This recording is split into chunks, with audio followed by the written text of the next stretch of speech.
In this video you will learn how to turn on dark mode on the Everyday app. Open the Everyday app, launch the Everyday app on your mobile device or desktop, and log into your account if you're required to.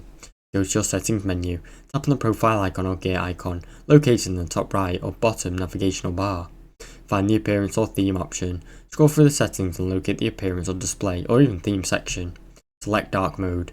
Tap on dark mode or dark theme from the available options to switch the app's background or darker colour. Adjust additional display preferences. If available, customise your brightness. Schedule dark mode to turn on automatically at certain times or even the night. Save and exit settings. After enabling dark mode, exit the settings menu. Your Everyday app will now display in a sleek, dark theme.